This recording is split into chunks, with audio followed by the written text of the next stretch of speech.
গান সম্বন্ধে আমার জ্ঞান এতই কম যে আমারে সঙ্গীত অজ্ঞ কইতে পারেন। কিন্তু আমার স্ত্রী নীলিমা কিন্তু সত্যিকারের সঙ্গীতজ্ঞ। তার ঝুলিতে অনেক ডিগ্রি, অনেক ট্রফি, অনেক পুরস্কার।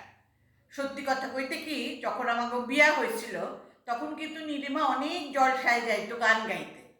আমারে তখন কেউ চিনত না। আমি যাইতাম নীলিমার বডিগার্ড হিসাবে।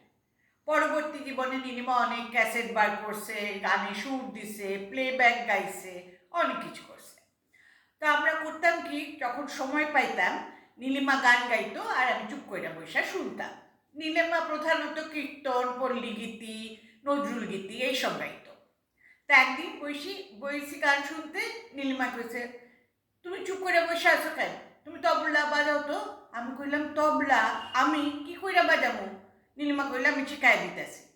তো নীলিমা শিখাই দিল ঝাপটা। ওমা, আমি দেখি আমি পারতাছি, কি খুশি! নীলিমা গাইতাছে আর আমি বাজাইতাছি। আমার উৎসাহ এত বাইরে গেল। আর একদিন আমি নিজেই তবলা নিয়ে বসে পড়লাম। নীলিমা গান শুরু করছে আর আমি বাজাইতাছি।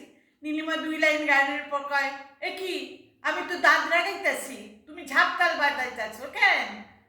আমি বললাম, হ্যাঁ, সেইটা আবার কি? নীলিমা কইলো, তোমার বাজাইতে হইব না, তুমি চুপ করে বসে থাকো। আমার তবল চিহনের শখ সেই দিনই শেষ হয়ে গেল।